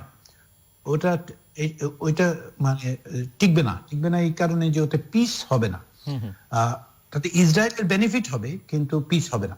এইখান থেকে এক স্টেপ ব্যাক করতে হবে। এখন ইসরায়েল পলিসিতে আপনার বাইডেন অ্যাডমিনিস্ট্রেশন খুব কশাসলি অ্যাক্ট করতে হবে, কিন্তু এশিয়ার এঙ্গেজমেন্টের ক্ষেত্রে কিন্তু ডিফারেন্ট হতেই হবে তাকে। যেমন ধরেন যে বিলিজারেন্ট যুদ্ধংদেহী মনোভাব চীনের সাথে, এটা থাকবে না। এটা লাভ নয়, এটা ক্ষতি যুক্তরাষ্ট্রের জন্য। আপনি ট্রেড ওয়ারের নামে ইউনাইটেড স্টেটস এর ট্রাম্প পলিসি এগেনস্ট চায়না সবচেয়ে বেশি ক্ষতি করেছে আমেরিকার, চায়নার নয়। আমেরিকার কৃষকদের যে ক্ষতিটা হয়েছে, তাদের এগ্রিকালচারাল প্রোডাক্টসের যে ক্ষতি হয়েছে, সেইটা কম্পেনসেট করাটার জন্য হলেও বাইডেন অ্যাডমিনিস্ট্রেশন চীনের সাথে ওই রকম জায়গায় যেতে হবে। দ্বিতীয় বিষয় সেটা হচ্ছে যে রাশিয়া আরো অনেক বেশি বড় থ্রেট আমেরিকান ডেমোক্রেসির জন্য। চায়না অফার করছে, চায়না একটা ইলিবারাল পলিসি অফার করে, একটা ডিফারেন্ট গ্লোবাল অর্ডার অফার করে, কিন্তু আপনি ইউনাইটেড স্টেটস যদি চায় তাহলে অন্য দেশগুলো থেকে মানে ওই বিআরআই বলুন চাইনিজ স্ফিয়ার অফ ইনফ্লুয়েন্সকে বাইরে রাখতে পারে যদি খুব ইফেক্টিভ ফরেন পলিসি ফলো করে। আর শুধুমাত্র ধমকের রাজনীতি মানে কূটনীতি নয়, কূটনীতি বলতে যা বোঝায় সেটা যদি ফলো করে। এবং এটা শমশের নবী চৌধুরী আমার চেয়ে অনেক ভালো বলতে পারবেন, উনি নিজে প্র্যাকটিস করেছেন তো। এবং ওয়াশিংটনের মতো জায়গায় সে কারণে মানে he has a better understanding than I have. কিন্তু এই যে ফরেন পলিসি, এই শিফটটা হতে হবে, ইনস্টিটিউশনালি এই শিফটটা হতে হবে এবং ওরিয়েন্টেশনের দিকে এই শিফটটা হতে হবে। অনেক কিছু রিনেগোসিয়েট করতে হবে এবং এগুলো বাইডেন অ্যাডমিনিস্ট্রেশনের জন্য চয়েস না, কিন্তু এগুলি ইম্পারেটিভ আমার কাছে। যদি বাইডেন অ্যাডমিনিস্ট্রেশন আসে, এখন পর্যন্ত উইসকনসিন জেতার কারণে আরো বেশি আশাবাদী হয়ে উঠছে, আসবে যদি আসে, তাহলে যেটা হবে সেটা হচ্ছে reorientation of US foreign policy would be an imperative. It is not a choice. It is not a matter of Biden administration's, basically likings or disliking. It is must. It is imperative. এবং এটা হবে, কালকেই হবে, মানে 20 জানুয়ারি Biden শপথ নেওয়ার পর 21 তারিখ হবে না। It might take a year. It might take a year and a half. But the reorientation would be a necessary imperative for Biden administration. Ambassador Shamsher নবী চৌধুরী, দক্ষিণ এশিয়ার প্রসঙ্গে আপনি বলতে চাইছিলেন যে দক্ষিণ এশিয়ার বিষয়টা অত্যন্ত গুরুত্বপূর্ণ। সেক্ষেত্রে আপনি কি দেখেন যে মার্কিন যুক্তরাষ্ট্রের দক্ষিণ এশীয় নীতি কি হবে, এবং সেই সঙ্গে আমরা একটু বাংলাদেশের সঙ্গে সম্পর্কের জায়গাটা একটু বুঝতে চাইব। আমি আগেও বলেছি যে যুক্তরাষ্ট্রের সাথে বাংলাদেশের দ্বিপাক্ষিক সম্পর্ক যে ধারাবাহিকতা এসছে, যে প্যাটার্নটা সেট হয়ে গেছে, এটা প্রতিষ্ঠিত। এটা যুক্তরাষ্ট্রের প্রশাসন পরিবর্তনের কারণে এই সম্পর্কের তেমন কোনো হেরফের ঘটবে না। যুক্তরাষ্ট্র যেটা চাইবে যে এশিয়া কেন্দ্রিক তার যে ভূ রাজনীতি, বিশেষ করে ভারত মহাসাগর বা প্রশান্ত মহাসাগর, ইন্ডো প্যাসিফিক স্ট্র্যাটেজি তারা যেটা বলে থাকে, সেখানে কিন্তু বাইডেন প্রশাসনও আমি মনে করি যে অনেকটা একই ধরনের ভূমিকা রাখবে। হয়তো এতটা যুদ্ধাঙ্গী অবস্থানে তারা যাবে না, কিন্তু নীতিগতভাবে এই যে right of navigation, right of freedom of navigation, এর ভিত্তিতে তো তারা এই ইন্ডো প্যাসিফিক স্ট্র্যাটেজিটা করেছে। এবং তার সঙ্গে ভারত জড়িত রয়েছে, জাপান জড়িত রয়েছে, অস্ট্রেলিয়া জড়িত রয়েছে। তারা ইতিমধ্যে ভিয়েতনাম আরো 2-1 রাষ্ট্রকে এর মধ্যে অন্তর্ভুক্ত করতে চেষ্টা করছে, বাংলাদেশকেও চেষ্টা করছে, শ্রীলঙ্কাকেও চেষ্টা করছে। তো বাংলাদেশের অবস্থান এই যুক্তরাষ্ট্রের ভূ রাজনীতিতে দক্ষিণ এশিয়া এবং দক্ষিণ পূর্ব এশিয়া এবং এশিয়ার এই অঞ্চলে বাংলাদেশকে কিভাবে কি অবস্থান যুক্তরাষ্ট্র দেখতে চায় সেটাই হবে মূল বিষয় নতুন প্রশাসনের, মানে যদি ট্রাম্প প্রশাসনই হোক আর বাইডেন প্রশাসনই হোক, এইটা কিন্তু তারা সেইভাবে দেখতে চাবে। আমাদের সঙ্গে রাজনৈতিক সম্পর্ক দ্বিপাক্ষিক যেটা রয়েছে সেটা যথেষ্ট দৃঢ়, সেটা তেমন কোনো সমস্যা নেই, কোনো এমন কোনো অমীমাংসিত বিষয় নেই। আপনারা বলবেন যে রপ্তানির ক্ষেত্রে শুল্কমুক্ত প্রবেশাধিকার আমরা পাচ্ছি না। শুল্কমুক্ত প্রবেশাধিকারের ক্ষেত্রে কিন্তু ডেমোক্রেটরাই বেশি বৈরী অবস্থানে ছিল। আমি সেখানে থাকাকালীন আমি রিপাবলিকান সেনেটর থেকে যে ধরনের সাড়া পেতাম, এটা তো আইনের বিষয়, আইন করতে হবে, it has to be matter of legislation in the US Congress, তার চেয়ে অনেক বেশি বাধা পেতাম আমি ডেমোক্রেটসের কংগ্রেস মেম্বার থেকে, কংগ্রেসে হোক এবং সেনেটে হোক। তো সেটা কোনো পরিবর্তন হবে না। জিএসপি যুক্তরাষ্ট্র আমাদেরকে দিল কি না দিল, বা যুক্তরাষ্ট্র জিএসপি অন্তর্ভুক্ত করলো কি না করলো, সেটাও কোনো খুব একটা পার্থক্য হবে না, কারণ আমাদের কিন্তু জিএসপিতে কিন্তু আমাদের তৈরি পোশাক তার মতো অন্তর্ভুক্ত ছিল না। তো জিএসপি প্রত্যাহার করাতে তৈরি পোশাকের রপ্তানি কমেও নয়, বরং বেড়েছে এই কারণে যে ওখানে চাহিদা রয়েছে, আমাদেরটা মানে মূল্য অনেকটা সুবিধা, মানে it's a consumers point of view থেকে সেটা ওখানে বেড়েছে, সেটা অব্যাহত থাকবে যদি করোনা ভাইরাসের পরিস্থিতি সাপেক্ষে অবশ্য। তো আমি যুক্তরাষ্ট্রের সাথে, ভারতের সাথে কিন্তু ডেমোক্রেট এবং রিপাবলিকান উভয় দলই কিন্তু একটা মানে গত 20 বছর ধরে, 20 বছর 25 বছর ধরে একটা গভীর সম্পর্ক গড়ে তুলেছে। এটা এখন নতুন যারা যোগ হয়েছে তার সাথে চীনকে মোকাবেলা করার জন্য, সেখানে জাপানও এখানে এসছে। তো এই কারণেই যে মানে বাংলাদেশের সাথে যাতে চীনেরও ভালো সম্পর্ক রয়েছে, ভারতের সঙ্গে ঐতিহাসিক সম্পর্ক রয়েছে, যুক্তরাষ্ট্রের সঙ্গে সুসম্পর্ক রয়েছে, জাপানের সাথে অত্যন্ত গুরুত্বপূর্ণ সম্পর্ক আমাদের রয়েছে। বাংলাদেশ কি এই ভারসাম্যটা কিভাবে বজায় রাখবে, সেটা বাংলাদেশের নীতি নির্ধারকদের জন্য একটা বড় চ্যালেঞ্জ হয়ে আসবে। ট্রাম্প একদম শেষ মুহূর্তে এসে উনি বাংলাদেশের দিকে তাকিয়েছিলেন, দক্ষিণ এশিয়া তাকিয়েছিলেন, ভারতের বাইরে। তো এবং দক্ষিণ এশিয়া আরেকটা বিষয় রয়েছে যে পাকিস্তানের সঙ্গে সম্পর্ক, সেটা কিন্তু দক্ষিণ এশিয়ার সম্পর্কের বাইরে, সে আফগানিস্তান এবং অন্যান্য বিষয়, তালেবান, আল কায়দা, এইসব বিষয় নিয়ে পাকিস্তানের সঙ্গে সম্পর্ক।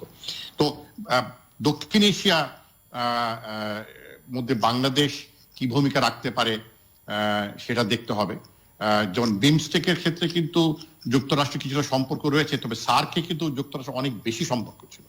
United state was an observer member of SAARC. তো এখন যেটা আলী রিয়াজ বললেন যে এই যে আইসোলেশনিস্ট ট্রেন্ড যেটা ছিল, সেটা আমি একটা মন্তব্য প্রতিবেদনে কদিন আগে আমি লিখেছি, আইসোলেশনিস্ট ট্রেন্ডটাকে রিভার্স করতে পারবে বাইডেন, এবং রিভার্স করাটা প্রয়োজন। এটা কোনো not a matter of choice, it is a matter of lack of choice, absence of choice. Biden has to do it, bring America out of the isolation. এটা কিন্তু আমেরিকার জন্য ভালো নয়, বিশ্বের জন্য ভালো নয়। যে প্রফেসর আলী রিয়াজ একটু বলবেন আমাদেরকে যে দক্ষিণ এশিয়ার ক্ষেত্রে মার্কিন যুক্তরাষ্ট্রের নীতিতে কোনো পরিবর্তন কি হবে? আমরা সাধারণভাবে একটা পারসেপশন হচ্ছে দক্ষিণ এশিয়াকে ভারত যেভাবে বিবেচনা করতে চায়, যেভাবে দেখে, মার্কিন যুক্তরাষ্ট্র ঠিক একইভাবে দেখে বা ভারতের চোখ দিয়ে দেখতে চায়। সেখানটাতে আসলে কি হবে? প্রথম বিষয় যেটা, সেটা হচ্ছে আমার ধারণা যে দক্ষিণ এশিয়াকে এশীয় কেন্দ্রিক ভূ রাজনৈতিক বিবেচনার মধ্যেই যুক্তরাষ্ট্র নেবে। ইতিমধ্যে সেই প্রক্রিয়াটা শুরু হয়েছে। ইন্ডো প্যাসিফিক স্ট্র্যাটেজি কিন্তু সাউথ এশিয়া সেন্টার নয়, কিন্তু সাউথ এশিয়াটার মধ্যে ইনক্লুডেড, তাই তো? আমরা সেটাই দেখতে পাচ্ছি। তার মানে হচ্ছে যে নেক্সট অ্যাডমিনিস্ট্রেশনকে যেটা করতে হবে সেটা হচ্ছে একটা এশিয়া সেন্ট্রিক অ্যাপ্রোচ তাকে নিতে হবে। সবচেয়ে মজা কি জিলুর, আপনি খেয়াল করে দেখুন, trans Pacific partnership Obama administration আন্ডারে করা হয়েছিল, যেটা বাতিল করলেন ট্রাম্প প্রথম দিন বাতিল করলেন। ট্রান্স প্যাসিফিক পার্টনারশিপ তো কেবলমাত্র বাণিজ্য চুক্তি ছিল না, সহযোগিতার যে ক্ষেত্র তৈরি করত। যদি এটা কন্টিনিউ করা হতো, আজকে চীনকে মোকাবেলা করার জন্য ট্রাম্প প্রশাসন ভারতের দ্বারস্থ হন, জাপানের দ্বারস্থ হন, এর কাছে যান, ওর কাছে যান। অথচ ট্রান্স প্যাসিফিক পার্টনারশিপ থাকলে গোটা এই অঞ্চলে চীনের প্রভাব আসলে অত্যন্ত সীমিত করে রাখা যেত, এবং সেটাই বিবেচনা ছিল ট্রান্স প্যাসিফিক পার্টনারশিপের। কিন্তু সেটা না করে সেখান থেকে বেরিয়ে এসে 3.5 বছর পরে আইপিএস মানে ইন্ডো প্যাসিফিক স্ট্র্যাটেজি তৈরি করা হয়েছে। এটা হচ্ছে আইরনি আর কি। আপনি মানে গোটা এশিয়াকে চীনের হাতে তুলে দিয়ে প্রথম দিন 3.5 বছর পরে এসে বললেন যে এখন তো আমার এটা প্রয়োজন, আমাকে দিতে হবে, এটা কেউ দেয় না। তো একইভাবে দক্ষিণ এশিয়ার ক্ষেত্রে বাংলাদেশের সঙ্গে যদি বলেন, বাংলাদেশের ক্ষেত্রে যুক্তরাষ্ট্রের সম্পর্ক রাষ্ট্রীয় পর্যায়ে কিছু বিষয়ে প্রশ্ন কি উঠবে? হ্যাঁ, যদি বাইডেন অ্যাডমিনিস্ট্রেশন ক্ষমতায় যায় তাহলে বাইডেন অ্যাডমিনিস্ট্রেশন এগেইন ফরেন অ্যাফেয়ার্সে মিস্টার বাইডেনের যে লেখাটা প্রকাশিত হয়েছে সেটা যদি আমরা বেসিস হিসেবে দেখি, হিউম্যান রাইটস এর প্রশ্ন আসবে, ডেমোক্রেসি রাইটস এর প্রশ্ন আসবে, ইনক্লুসিভিটির প্রশ্ন আসবে, এগুলি আসবে। এগুলি আপনি অন্যভাবে বলতে, আমরা যদি বলি যে না আসবে না তা নয়, কিন্তু তাতে রাষ্ট্রীয় পর্যায়ের সম্পর্ক ক্ষতিগ্রস্ত হওয়া, ভালো হওয়া, খারাপ হওয়ার কোনো ব্যাপার না, এটা থাকবে। আপনি ভারতের কথা বলছিলেন, ভারতের দৃষ্টি দিয়ে দেখা, এই জায়গাটায় এসে আমি আমার ব্যক্তিগত অভিমতটা বলি, আমি সবসময় যুক্তরাষ্ট্রের এই পররাষ্ট্র নীতিকে সঠিক বলে মনে করি নাই। আমি বলেছি যেটা এই ফ্র্যাঞ্চাইজিং, ম্যাকডোনাল্ডাইজেশন, যেন ম্যাকডোনাল্ডের দোকান খুলে ভারতকে দায়িত্ব দেওয়া দক্ষিণ এশিয়ার, এটা ওবামা অ্যাডমিনিস্ট্রেশনের দিকে শুরু হয়েছিল। আমি সবসময় এটা সমালোচনা করে এসেছি। আমি বলি যে আসলে ম্যাকডোনাল্ডাইজেশনের প্রবলেম হচ্ছে যে বার্গারটা দেখতে ভালো, খেতে খারাপ, ওখানে যে পিকল দেওয়া হয় এটা অত্যন্ত পচা, ওটা খাওয়া যায় না। তো কিন্তু বাইরে থেকে কোয়ালিটি কন্ট্রোল হয়নি। তো মানে জোকস অ্যাসাইড, প্রশ্নটা হচ্ছে যে যুক্তরাষ্ট্রকে আসলে দক্ষিণ এশিয়ার ক্ষেত্রে ভারত কেন্দ্রিক চিন্তা থেকে বেরিয়ে এসে ছোট দেশগুলো, নেপাল, শ্রীলঙ্কা, বাংলাদেশ, মলদ্বীপ, এদেরকে আলাদা করে বিবেচনা করতে হবে। এবং সেটা আমার মনে হচ্ছে ইদানিংকালে এই রিয়েলাইজেশনটা হচ্ছে, আমি নিশ্চিত করে বলতে পারছি না। তবে ওবামা অ্যাডমিনিস্ট্রেশনের ক্ষেত্রে যেটা হয়েছিল যে ওই আফপাক পলিসিটা থাকার কারণে পাকিস্তান আসলে, যেটা চৌধুরী বলেছেন, পাকিস্তানের বিবেচনাটা কিন্তু আফগানিস্তান কেন্দ্রিক, দক্ষিণ এশিয়া কেন্দ্রিক না, কিন্তু ভারতের সাথে যুক্ত হয়ে বিবেচনা করে। এই জায়গায় যদি একটা পলিসি তৈরি করা যায়, এবং আমি অনুমান করি সেটা হবে within the broader framework of Asian policy, যেটাকে ইন্ডো প্যাসিফিক স্ট্র্যাটেজি বলা হচ্ছে, প্যাসিফিক এবং ইন্ডিয়ান ওশান সেন্টার যে চিন্তাটা, সেটার সঙ্গে যুক্ত করা হবে বাংলাদেশের জন্য, সেটা ইতিবাচকই হবে। আর ভারত কেন্দ্রিক হওয়ার চেয়ে মানে এটা বেটার, ওয়াশিংটনের জন্য বেটার, ঢাকার জন্য বেটার, যে আসলে নেগোসিয়েশনটা ডিরেক্ট হয় ভালো। হ্যাঁ, বাংলাদেশের যদি কিছু দেয়ার থাকে, যুক্তরাষ্ট্রের যদি কিছু দেয়ার থাকে, সেগুলো আসলে এক টেবিলে বসে আলোচনা করে ভাগবার, মানে আলাপ আলোচনার মধ্যে দর কষাকষিটা easier rather than going through Delhi আর কি। বাট এখানে তো বাংলাদেশের আবার চীনের সঙ্গে সম্পর্কের ব্যাপারটাও মানে বিআরআই এর মধ্যে বাংলাদেশ থাকছে, এবং সেগুলো তো একটা ম্যাটার করবে বাংলাদেশের জন্য, যে ডিরেক্ট সম্পর্ক প্রতিষ্ঠার ক্ষেত্রে বা অন্য কোনো বিবেচনার ক্ষেত্রে সেটা থাকবে না। দেখুন জিল্লুর, বাংলাদেশের ফরেন পলিসি তো 2009 সালে শুরু হয়নি, বাংলাদেশের ফরেন পলিসি 2014 সালেও শুরু হয়নি। বাংলাদেশ তো একসময় এই ব্যালেন্সিং অ্যাক্ট করেছে, বলে যাচ্ছি কেন আমরা, আমাদের তো এটাও মনে রাখতে হবে যে যুক্তরাষ্ট্রের সঙ্গে সম্পর্ক ঘনিষ্ঠ হওয়ার সত্ত্বেও বাংলাদেশের সেনাবাহিনীর মানে অস্ত্র সরবরাহের দায়িত্বটা চীনের হাতেই ছিল। তার মানে একটা ব্যালেন্সিং অ্যাক্ট তো করা গেছে, তাই না? হ্যাঁ, it will be much more difficult now, কারণ এখন তো আর আপনার 1970s এ নাই, 1980s-এও নাই, এটা 2020। তাহলে ফরেন পলিসি আপনি অ্যাডাপ্ট করবেন। এখন যে হেজিং পলিসি চলছে, এটা এক অর্থে টেম্পোরারি হেজিং পলিসি, র্যাডিক্যাল রিঅ্যালাইনমেন্ট নয়। একদিকে ঘেঁষে যায়নি বাংলাদেশ, এক অর্থে বাংলাদেশ এখন পর্যন্ত ভারত কেন্দ্রিক, মানে কেন্দ্রিক অর্থাৎ ভারত ঘেঁষা, চীন ঘেঁষা নয়, আপনি যদি ওই অর্থে বিবেচনা করেন। কিন্তু এখন পর্যন্ত যা আমরা শুনছি এগুলো হচ্ছে হেজিং, মানে চায়নার সাথে এটা অর্থের জন্য যাবেন না, ভারতের কাছে রাজনৈতিক আশ্রয়ের জন্য যাবেন, সমর্থনের জন্য যাবেন, এগুলো হচ্ছে হেজিং। এই হেজিং এর মধ্যে এটা বাইলেটারাল, মানে বাইনারি নয়, কিন্তু এখানে ইউনাইটেড স্টেটস একটা রোল আছে। ইউনাইটেড স্টেটস দীর্ঘদিন ছিল না, এখন মনে হচ্ছে তারা স্টেপ ইন করছে, এবং আমার ধারণা বাইডেন অ্যাডমিনিস্ট্রেশন যদি আসে তাহলে তারা এটাকে আরো বেশি এগিয়ে নিয়ে যাবে, এই ইনভলভমেন্টটা, এঙ্গেজমেন্টটা আর কি এগিয়ে নিয়ে যাবে। সব অ্যাম্বাসাডার চৌধুরী, একটু শেষ করবো আমরা, 2 মিনিট সময় আপনার জন্য শেষ করবার জন্য, জাস্ট ফাইনাল রিমার্কস। না, এখন তো হচ্ছে যে অনিশ্চয়তা তো এখনো রয়েছে মার্কিন যুক্তরাষ্ট্রের নির্বাচনে। যে তিনটিতে বাইডেন এগিয়ে আছেন, এই তিনটি যদি নিশ্চিত ওনার খাতায় জমা হয় তাহলে উনি 270টা ইলেকট্রাল কলেজ ভোট পেয়ে নির্বাচিত হয়ে যাবেন। তারপরে দেখা যাবে ডোনাল্ড ট্রাম্প ট্রাম্পের শিবির কি ধরনের পদক্ষেপ নেয়, তারা কি আদালতে যাবে নাকি তারা ভিন্ন কাজ করবে, সেটা দেখার ব্যাপার।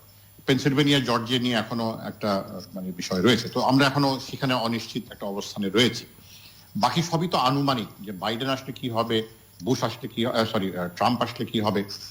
হ্যাঁ, তবে এই নির্বাচনটা নিশ্চয়ই একটি অসাধারণ নির্বাচন, একটি অংশগ্রহণমূলক নির্বাচন। অনেকদিন পরে যুক্তরাষ্ট্র অংশগ্রহণমূলক নির্বাচন হলো, এবং অংশগ্রহণমূলক নির্বাচন হতে হয়তো সেটা একটা কারণ হতে পারে যে এত মানে হাড্ডাহাড্ডি এই অবস্থানে এখনো যুক্তরাষ্ট্র রয়েছে। তবে ট্রাম্প যে একটা ট্রাম্পের যে একটা নেতিবাচক দিক যেটা রয়ে গেছে, তিনি যদি এবার নির্বাচিত নাই হন, যে একটা হোয়াইট সুপ্রিমেসিস মাইন্ডসেট উনি যুক্তরাষ্ট্রে উন্মোচন করে গেছেন। এবং এটা কিন্তু মানে শুধু যেসব রাষ্ট্রে উনি মানে ইলেকট্রাল ভোট বেশি পেয়েছেন তা নয়, অন্যান্য বিষয় রয়েছে। ভার্জিনিয়া তো কিন্তু এটা গভীরভাবে শিকড় গাচ্ছে। এইটা হলো একটা বিরাট চ্যালেঞ্জ হবে নতুন প্রশাসনের, যদি বাইডেন এবার প্রেসিডেন্ট হন। এটাকে কিভাবে কাটিয়ে উঠতে পারে যুক্তরাষ্ট্র, সেটা একটা, এবং যুক্তরাষ্ট্র আভ্যন্তরীণভাবে শক্তিশালী হলে তারা বহির্বিশ্ব তাদের প্রভাব সঠিকভাবে বিস্তার করতে পারবে। তবে এই চ্যালেঞ্জটা বাইডেনের জন্য বিশাল। হ্যাঁ, করোনার কারণে করোনা মোকাবেলা একটা তো বড় সমস্যা রয়েছে, কোনো ভ্যাকসিন এখনো তৈরি হয় নাই, লক্ষ লক্ষ লোক মারা, মানে 2 লক্ষর বেশি লোক মারা গেছেন, লক্ষ লক্ষ লোক এখনো আক্রান্ত। এইটা কিভাবে বাইডেন মোকাবেলা করবে, এটা তার 1 নম্বর চ্যালেঞ্জ হবে। বাকিগুলো আস্তে ধীরে মানে ধাপে ধাপে যাবে। ট্রাম্প যদি ক্ষমতায় আসেন, এই করোনা ভাইরাসের মোকাবেলা করার ক্ষেত্রে তেমন কোনো ভূমিকা থাকবে। উনি বলবেন যে আমি এটাকে উপেক্ষা করেই তো আমি বিজয় হয়ে এসেছি। ধন্যবাদ প্রফেসর আলী রিয়াজ। এই নির্বাচন ঐতিহাসিক নির্বাচন, বিভিন্ন বিবেচনায় অংশগ্রহণমূলক নির্বাচন, এবং যুক্তরাষ্ট্রের যে একটা আপনার ক্রস রোডের মধ্যে দাঁড়িয়ে আছে সেটা প্রমাণ করলো। সামনে এটাকে কিভাবে, যদি বাইডেন বিজয়ী হন, শুধু বাইডেন বিজয়ী না, বাইডেন ট্রাম্প যেই বিজয়ী হন, তার জন্য গভর্নেন্সের প্রশ্নটা থেকে গেল। সমাজের এই বিভক্তি কি করে মেটানো হবে, কি করে সকলকে একত্রিত করা হবে, সেই প্রশ্নগুলি যুক্তরাষ্ট্রকে আগামী দিনগুলিতে মোকাবিলা করতে হবে। নির্বাচনের একটা ফল আমরা পাবো খুব শিগগিরই, কিন্তু অনেক কিছুই যা পাবো না সেটা হচ্ছে যে আগামীতে এগুলি কিভাবে মোকাবিলা করা হবে, কে নেতৃত্ব দেবেন, কিভাবে কোন প্রক্রিয়ার মধ্যে দিয়ে, আইনি এবং সামাজিক কোন প্রক্রিয়ার মধ্যে দিয়ে যুক্তরাষ্ট্র তার শক্তি অর্জন করবে, অভ্যন্তরীণ শক্তি, সমাজের শক্তি, রাজনৈতিক সংগঠনের শক্তি এবং রাষ্ট্রীয় প্রতিষ্ঠানের শক্তি। অনেক অনেক ধন্যবাদ অ্যাম্বাসেডর শমশের মুবিন চৌধুরী এবং প্রফেসর আলী রিয়াজ আমাদের সঙ্গে আলোচনায় যুক্ত হওয়ার জন্য। দর্শক, যুক্তরাষ্ট্রের প্রেসিডেন্সিয়াল নির্বাচনের ভোট গ্রহণ এখনো চলছে। মোটামুটি ভাবে এখন পর্যন্ত যেটি চূড়ান্তভাবে নিশ্চিত করে না বলা গেল, মনে হচ্ছে যে জো বাইডেন এবং কমলা হ্যারিস তারা হোয়াইট হাউসে যাচ্ছেন, এবং সেখানটাতে সকলেই আশাবাদী যে অভূতপূর্ব নির্বাচন এবং ফলাফল যদি সেরকমটাই হয় তাহলে এটি একটি বড় টার্নিং পয়েন্ট হবে যুক্তরাষ্ট্রের জন্য, এবং এই নির্বাচন এবং যুক্তরাষ্ট্র তার ঐতিহ্যকে ফিরে পাবার সংগ্রামে আবার নতুন করে যাত্রা শুরু করতে পারবে। সেখানে গভর্নেন্স ইস্যুটা অত্যন্ত গুরুত্বপূর্ণ, সে কথা আলোচনার মধ্যে এসে। যুক্তরাষ্ট্রে একটা বিভাজিত সমাজ তৈরি হয়েছে, সেটাকে কিভাবে ঐক্যবদ্ধ করা যাবে, যে বৈচিত্র্যের যে সমন্বয় যুক্তরাষ্ট্রের সমাজ ব্যবস্থায়, সেটিকে কিভাবে ফিরিয়ে আনা যাবে, সেই সব বিষয় অত্যন্ত গুরুত্বপূর্ণ হবে। এবং যুক্তরাষ্ট্রকে